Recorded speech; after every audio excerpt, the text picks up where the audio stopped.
SRO Magazine presents a living legend, Billie Jean. Billie calls into the Carson Drive Studios to talk to Ferg about the new band Winery Dogs, the new album, and the new tour. Let's go to the interview. Thanks, Johnny. This is Ferg with SRO Magazine, and we are so unbelievably lucky to have Billie Jean, the bass-playing legend with the Winery Dogs. Billie, you there? You got it, Paul. I'm here. Hey, first of all, I want to thank you so much for taking the time out of your busy schedule to talk to Ferg and SRO Magazine. Just to let you know, you are a true legend of mine, and, man, I just appreciate you taking the time just to talk to us. My pleasure, Paul. Okay. So Winery Dogs, and they call it a supergroup, and I agree with them, is of you, Richie Kotzen, and Mike Portnoy. I mean, you've all worked together in the past in different projects. So how did the idea of Winery Dog first come about? Well, Mike and I were looking around to try to do a band rather than a project. And we thought if we do a band, we're going to get some great people that are just in it for the long haul. And I had forgotten about Richie Kotzen. I don't know why. What's wrong with me? But Eddie Trunk suggested to us, man, you guys should get Richie Kotzen on the call. I slapped myself in the head. Why didn't I think of that? And because Richie and I had been buddies for forever, since played briefly in Mr. Big. Right. Before that and after that, we had worked a lot together. Actually, Richie and I opened up for the Stones in Japan a few years back. Wow. And we played a lot together. So we got in touch with Richie right away, and Richie's a cool hang. We all hung out and talked a little bit, but mostly we got right in the room right away, and there was a drum kit set up, and there's a drum kit somewhere, and Mike has a pair of sticks. It's hard to keep away from it. So we got right on the kit, I grabbed a bass, and we started playing right away, and singing right away, and came up with, from that first day together, we came up with about 4 or 5 things that ended up on the record. So we were right from the get-go just playing music that we like. We didn't talk it out or plan it out. We just sat there and literally let the music do the talking. I know it might sound cliche, but in fact that's what happened. We just sat down and without even explaining it, I'd play a lick and Mike would do a time to it and Richie would add his thing and we'd move to another part and it was very, very easy and automatic, which to me is always a good sign. You're a musician yourself. You know when things start to fall together easily, something's right, you know, and that's exactly how it went down. And here we are. Well, Richie called the writing process organic, and I took that to mean it was, free flowing from the ground up. You know what I'm saying? Exactly. You and Richie and Mike, you all come from, kind of different backgrounds. I mean, different divergent music styles. But I was watching an interview with you and Richie, and where you're different, your music converges and makes it into one. And you've been a part of a lot of projects. How do you mix those divergent styles? How do you bring them all together? Yeah, and you never know. Sometimes you can, on paper, they look really good, and then when you do it in real life, it doesn't quite work at all. I'm sure you've seen that yourself. And it's like, it's funny. It's an odd dynamic, but it's funny that being in a band is not too much different than what happens between a young man and a young woman when they're getting to know each other a little bit. Sometimes she can be gorgeous and everybody can like her, but she just ain't for you, you know. Right. And likewise, sometimes you can see somebody that's just not what people might expect you to be into, and she's perfect, you know. So it's an odd dynamic to make a comparison to, but in fact it's true. So sometimes on paper you can say, wow, this guy's the greatest of everything, let's put him together with another great guy, and it doesn't work at all. So you have to allow nature to take its course. And in this case, we sat back, planted the seeds, and just wanted to see what happened. And sure enough, things were coming up roses, and it worked very, very well for us. But it could, we acknowledge that it is an unknown that makes it all work together so well. I don't really know what it is that makes the chemistry become chemistry.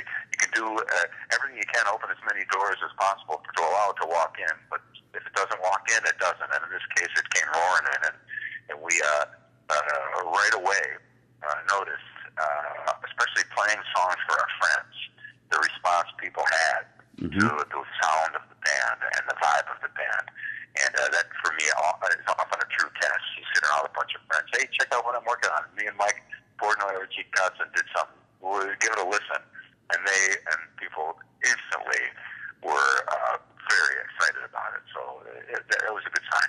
When you're put together the music and the lyrics and the melody line, is it a group process, or do you guys just sit down and say, this sounds good, what about this? Sometimes if you all work on one thing, you get a great canvas, you know. Everybody has their color to put in, and you mix them all together. If you've ever mixed a whole bunch of different colors of paint together, the outcome isn't always too good. It ends up being kind of a mess. So we, as individuals, we have our contributions.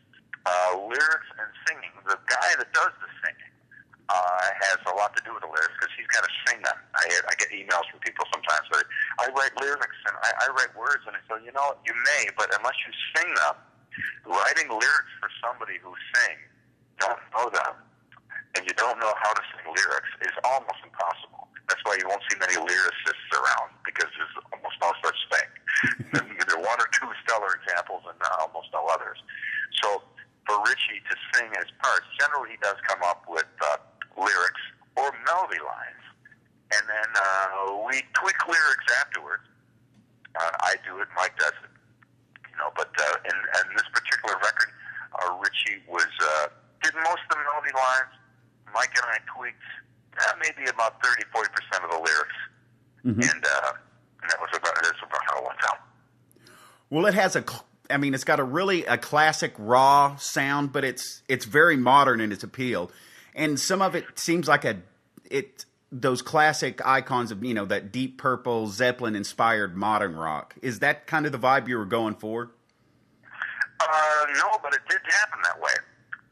Again, we really, people often think, and I find this when I do interviews, that we know what we're doing.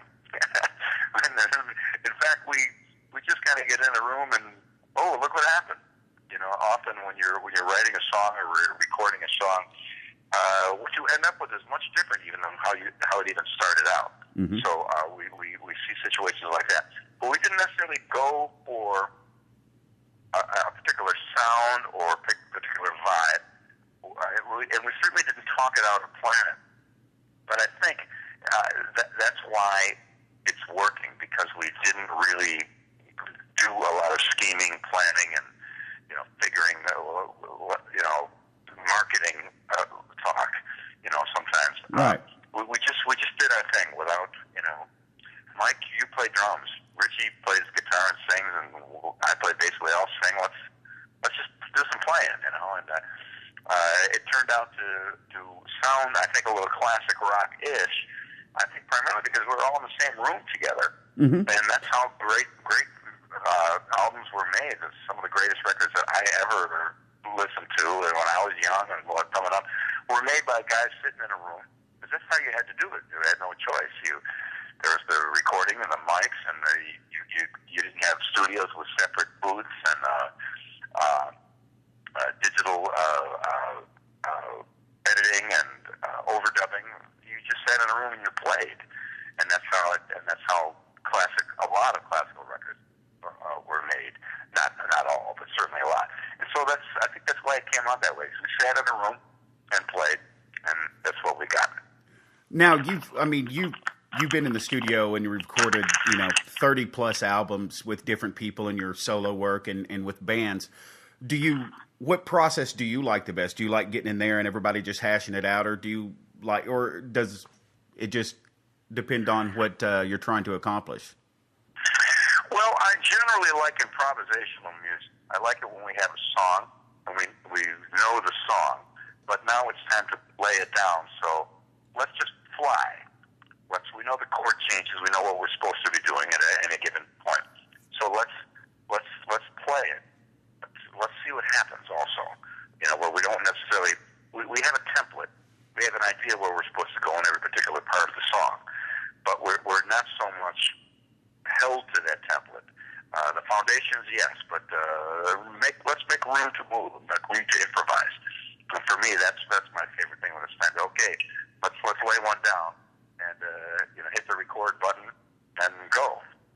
And I don't know what's going to happen. And as a player, I never plan out what I'm playing. If I go up to do some bass solo thing, I have no idea what I'm going to do. I start playing, and the crowd responds. I turn left, they turn right, I follow them, they follow me. It could be anything. It is truly improvisational, and that's what I really love. So for me, with a band in the studio, when it's time to hit that recording button and lay down a track, and I know I'll make some moves. I'll move around on bass in ways that I had not planned, and just let the moment take me. And then listening back, it's interesting to hear how those surprises worked, or sometimes they don't work, and you got to go back and do it again. But it's generally, if you're lucky, you'll get a couple good ones in. Time Machine is my favorite. I mean, absolutely off the album. But you've got Elevate and I'm No Angel and Desire, and all of these are very, very addictive songs. Yeah. So did you guys have the ultimate freedom to say, man, let's write a song and let's let the music take it where it goes? Absolutely. Yeah, that was pretty much the formula, if there was a formula. Would be to let nature take its course, like I said earlier. I write a lot. I've written a lot of songs. When I do a solo record, sometimes I write about 40, 50, 60 pieces of music, break that down to another 30, end up recording about 20, end up mixing about 15, So you write a lot. There's a lot of writing going on to do a song, to do an album. And when you're putting it down, there's a million different approaches. Because sometimes as you're writing, you have no idea what to do. Let's write a song. I've got no ideas. Well, let's just start banging some chords out and see what happens. Because sometimes you got to force yourself into a creative point of view. It's like when a writer looks down at a white sheet of paper with nothing on it and has to think something up, out of nowhere. Geez, what do you do? So we find ourselves in that position sometimes, and we just I don't have any ideas. Let's play. That's why it's great when you're in a band, writing as a band, because I'll come in, hey, I got nothing. Mike starts playing a beat. Oh, cool. What's that? And I'll come up with a line that works with the beat. Next thing you know, Richie says, oh yeah, let's sing something over it, and bang, we got a song. So writing as a band is always really productive and always interesting and always challenging. So all the songs we wrote for the record, we wrote very, very much as a band. Well, you guys are touring and selling out shows across the nation, and I'm lucky enough I get to come see you when you guys swing around here local. But of the new stuff, what song gets the crowd going? What gets the best crowd reaction? We opened the show with Elevate, and the place goes really crazy. We're very, very thankful that people have taken to that song. Later on, you just hear a surge when they recognize what song it is, because people have listened to the whole record. But I'm No Angel really, really takes things off with the crowd. Everybody sings along with that. That was instantly one of my first favorite songs that we had put together, even when it was in its beginning stages. I just loved the way that song went. And we end one part of the show with the song Regret, and that is another crowd favorite because it's just so soulful. But We Are One, Desire is another one that gets the crowd crazy. Everybody jumps and sings and dances along with that. It's really great. It's hard to pick one, but I Know Angel is a big one. The opener, Elevate is a big one as well. So we're so thankful that people are responding at all, and that they're responding so positively. We couldn't be more pleased.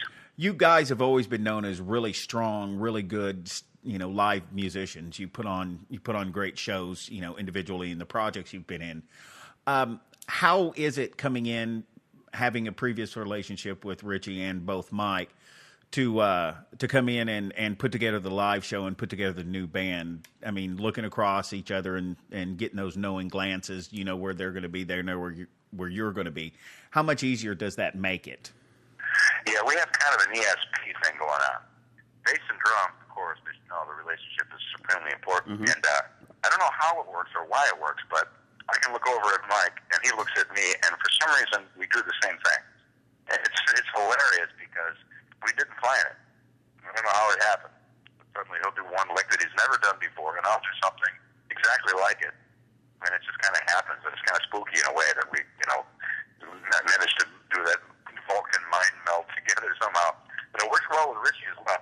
Richie and I, we got a really good chemistry together, and we've played together a lot. So when we communicate really well on stage.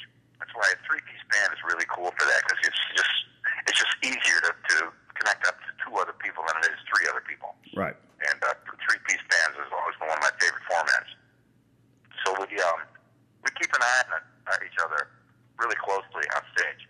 With three-piece band, when you turn to look at the band, you can see the two other guys real easy. When it's 4 or 5 or 6 people, somebody is out of your line of vision at some point or other, which, they have their advantages as well, having more guys like that on the band. But three-piece is really cool. It's really urgent and fast, and real good communications between everyone. So it's exciting to play live like that, because we do get that improvisational feedback. I know right away, where Richie's going to go, or a couple of times while we've been playing, the band just suddenly breaks down and goes into a quiet jam out of nowhere. We never planned it. We didn't talk about it backstage or anything. It just happened. And then, people comment on it later. Wow, you broke down on that part. We never heard it before. We didn't either. We didn't even know it was going to happen. And it's just, I love that things happen automatically like that, because I'm not a planning guy. I was never a school guy. I quit high school my senior year. I like to let things happen on their own, to let things, nature take its course, to use that cliche again. And with this band, it certainly does. Talking about three-piece band, is that what you recorded? How many albums with Nyson? And I was watching. Oh, a bunch. Yeah, and I was watching your Live in Tokyo concert the other day. It was on YouTube, and it was just blown away by the musicianship of everyone. I mean, you, Dennis Chambers, and John Novello. The music from that seems to flow like easy as well. Is it because of that 3-man format that you were just talking about, that it just makes it easier, and that kind of progressive kind of fusion style music? Yeah, it does. Trio is quite a often used format. Trios are it's a great way to go. You'll see also trio with a lead singer. In a way, it's expensive. That's to some degree with like Zeppelin or the Who or bands like that. They were, in my mind anyway, they were essentially a trio with a singer. So that idea works as well. But you're right. The trio format is just easy to keep your eye on everyone and see what the heck's going on. It's pretty cool. Now, go back to your Talus days. When I was doing my research for this, I watched a live gig back in 1981 on the Stage One Club in Williamsville, New York. And you guys are doing the song "Tell Me True," and it's a great song. But do you still get the same rush and the same enjoyment playing now as you did at the Stage One Club or at Klein Hands in Buffalo? Better and more. I play now and practice and work on bass more than I ever did. I spend more time sitting down with my bass than I ever did. And I always did a lot. People would always laugh at me because they come to my house in Buffalo and they knock on the door, and I'd answer the door with my bass on. Because I'd always be playing. But I even do it more now. And as the years go by, I've been just re-inspired and re-upped my enthusiasm for it. And it's so great. Playing is just the greatest, coolest thing there is. And I have my iPhone next to me when I'm practicing or warming up or playing or just in my little home studio. And I'll come up with an idea and I'll pop it up and hit the selfie video and take a video of myself and explain to the iPhone what it is I'm playing and how to play it so I won't forget it. And I must have 300 video clips of me explaining some new lick or some idea or some new way to approach bass, into my iPhone video. So when it comes to live gigs, that's where you put all that into practice. That's where all that comes. That's where all that lives or dies. Any new ideas. If it works live, it works. And so I'm more enthused than ever to play. We leave tomorrow morning. Richie and I fly to the East Coast to meet Mike to start these shows, and we're excited about going, about getting up there, putting the gear together, and all that was, it's exciting. It's getting ready for the show, and all that stuff is really, really, the enthusiasm level is higher than it ever was. I don't know what really the cause of that is, but whatever it is, I'm awful thankful for it. Because I know a lot of people get to a point of, I'm kind of tired of that now, where I have just been not. I've played well over 40 years, and I'm as excited about it as I was when I was 16. Well, I'm going to be at the Fort Smith, Arkansas show when you guys are coming through. I'm going to be there writing a review, taking pictures for the mag. And I am super excited about that, just to be able to see you. And you had mentioned you've been around in the music business for a long time, and you've been successful in so many projects. I mean, from Talus to David Lee Roth to Mr. Big, Nice, and your solo albums, your collaborations, and now Winery Dogs. Why do you think you've been so successful and stayed on the forefront of music for all these years? Well, thank you very much. First of all, I'm glad you view it in that way. I love music. It really is a passion of mine. My iTunes is about pushing 300,000 songs. It's a terabyte and a half. And it's my personal collection that I personally work with and make sure everything's in the right folder with the cover art. It's my passion. I love all kinds of music, and it's what I do on a Friday, Saturday night. We'll pop open a bottle of red and sit down and listen to some amazing stuff, and discover some great stuff that we may have somehow bypassed. So I really, truly love it. And I also, it's important for me to be challenged. I don't like taking the easy way. I want to try something that's challenging. It's a little tough. I was fortunate to have a #1 single. That's a challenge. Now we've crossed that bridge. Now let's find another challenge. Which doesn't necessarily mean hits or commerce or things of that nature. The challenges sometimes are internal. To be a better player. Does that mean faster? No, it means be a better player. It gives each note more, and challenge myself to try to play things that are impossible, and look at a giant mountain in front of me and saying, "Okay, let's climb it." I don't know how we're going to do it, but hopefully it will get to the top. And you just start thrashing away with your picks, and you get climbing up through the brush until you get to the snowy part, and eventually you can plant the flag up there. And it's tough. I never taken the easy way, so I think that may reflect in some of the projects and bands I've been involved in. I hope it does, because I really want to.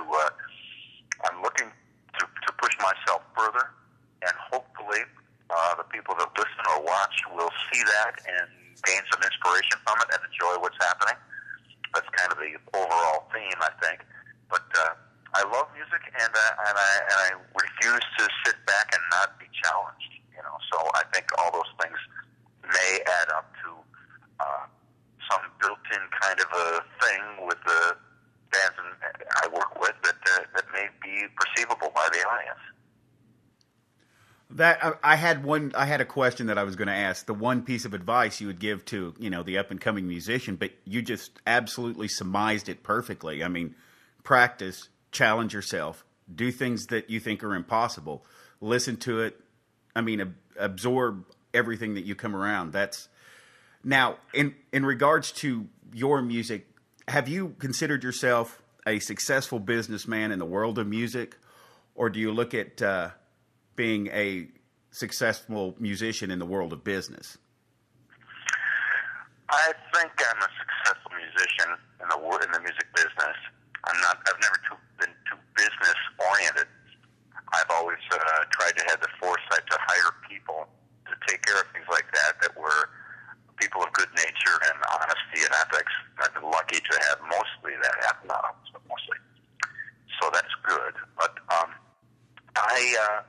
Also, what's very important as a musician is you've got to be able to survive and continue on, which means you have to get along with other people. You have to be a somewhat reasonable person yourself.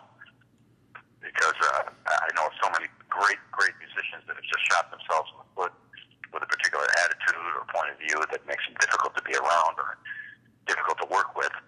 And sometimes they do survive, but more often than not, they fall by the wayside.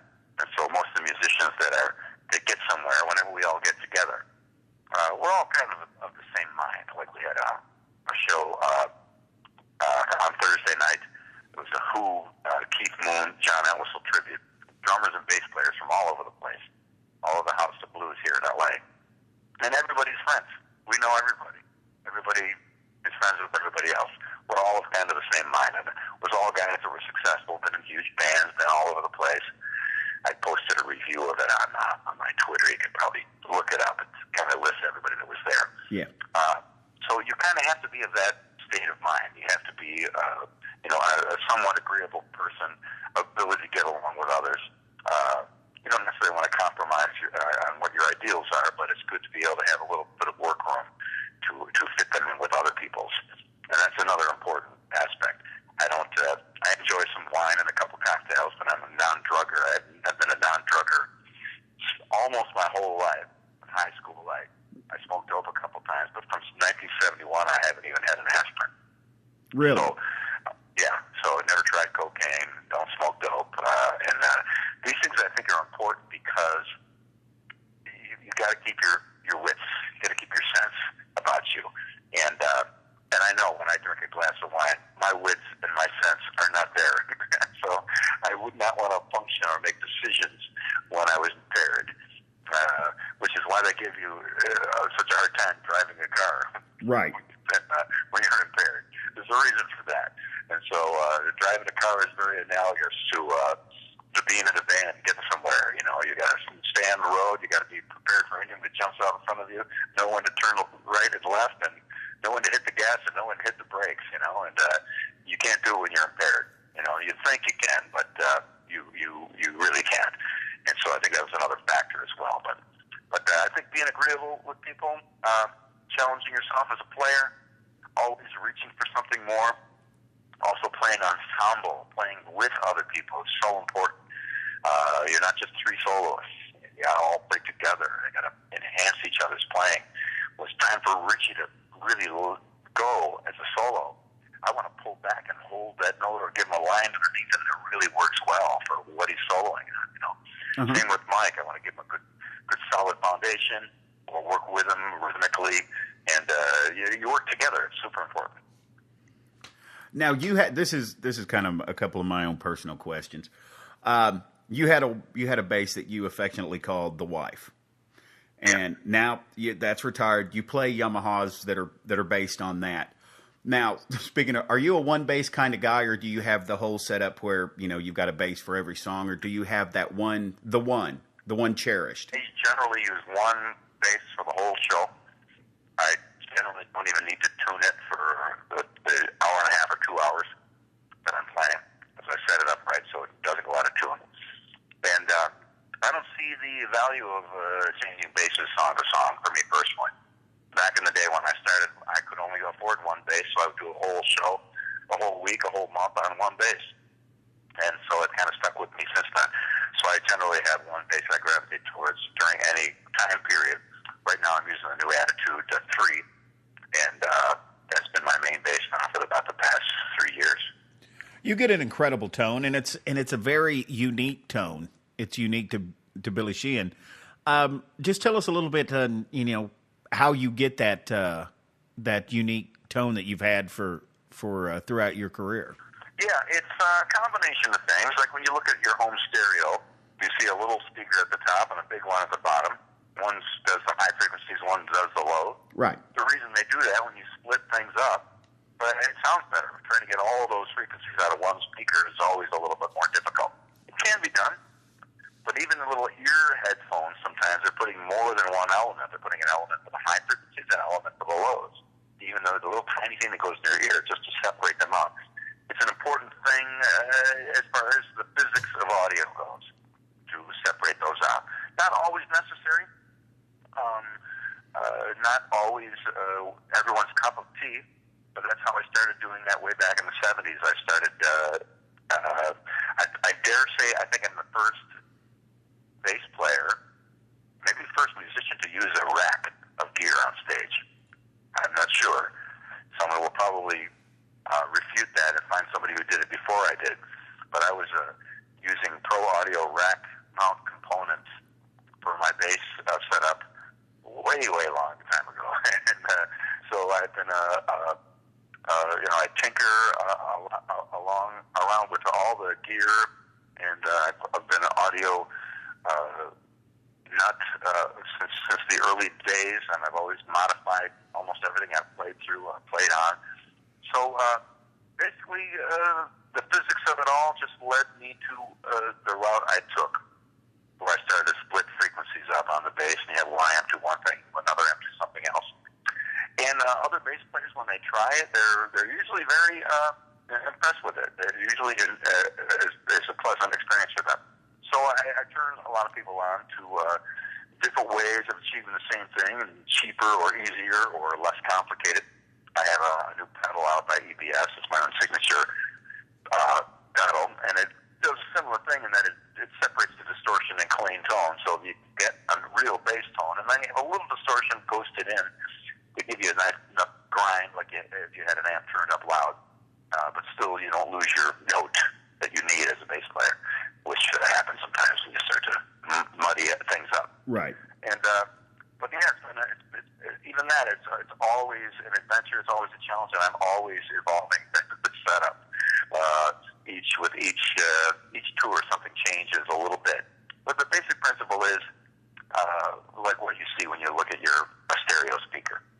We separated some frequencies out just to make them a little clearer. Hey, do you ever go back and listen to some of Billie Jean's greatest hits? I mean, some of the Mr. Big and some of the David Lee Roth and some of the stuff like that. Yeah, I love that stuff. I got a lot of demos from those eras too, so I like listening to how what we started with and knowing what we ended up with as well. We recorded tons of demos and rehearsals in Mr. Big. It was amazing stuff in there. And listen back, it was about 88 in a rehearsal room, and it's just right on. And I'd forgotten about it. It was recorded on a little cassette recorder, and the pitches are right on, the harmonies are screaming, the timing of everything is right, and we didn't even realize it. We just thought, this is how it's supposed to be, huh? You know, it's interesting to go back and listen to that.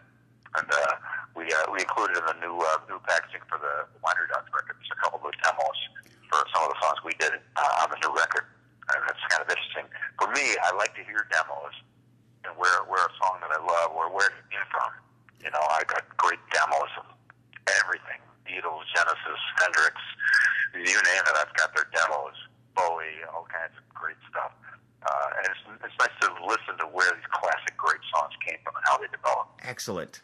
Hey, dude, I so appreciate you coming on. I know we've actually gone a little bit over the time that was allotted. I'd love to sometime talk to you about, you know, Mr. Big Years and David Lee Roth and some of that, and more about the Talus, because I was a fan, I mean, way back in the day. If you're coming out to see us, make sure and let me know you're there. Okay. And we can, it depends on the circumstance. We might have some free time. Oh. If not, we might just have time enough to have a beer or something. Either way, it'll be cool. That'd be awesome. You know, when I watch you, it's more like a tutorial. Every time I put you on, it's just like, okay, what is he doing? Where's that hand doing? What's his fingers? How has your style always been that way? Because it well, I'm always, like I said, I'm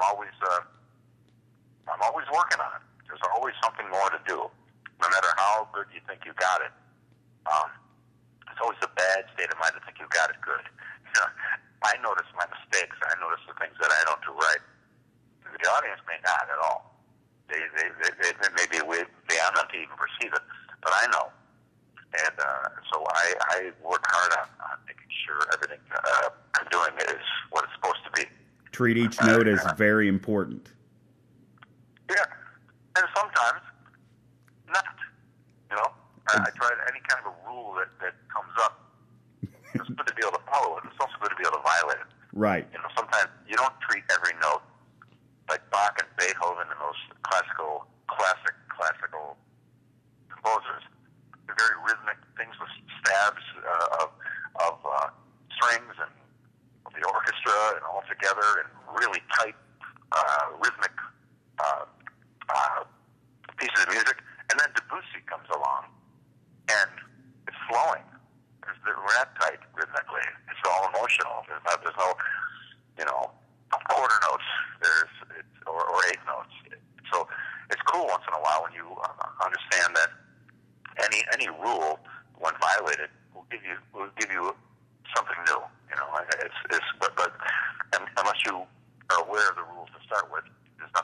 highlight. Exactly. Well, I do appreciate your time, and thank you so much for talking with me today. And I will see you at the Fort Smith show, and I'll let you know I'm there, and hopefully I get a picture and a handshake, and that'd be awesome if that could be arranged. Mr. Billie Jean, Mr. Billie Jean, thank you so much. My pleasure, Bo. You take care, and thanks for your time today. Excellent. Thank you. Have a great day. You too. Bye-bye. Bye-bye. SRO Magazine would like to thank Billie Jean, the members and management of Winery Dogs, and Amanda at ABC Public Relations. To find out more information about the Winery Dogs or Billie Jean, go to thewinerydogs.com or BillieJean.com. And for all your music and entertainment news, you know where to go. Go to SRO. That's SROMagInc.com. SRO Magazine is sponsored by Carson Drive Studios, Kick-Ass Cables, PhDRadio.com, RobertsGuitar.com, and TDLMusicGroup.com. I'm Johnny V.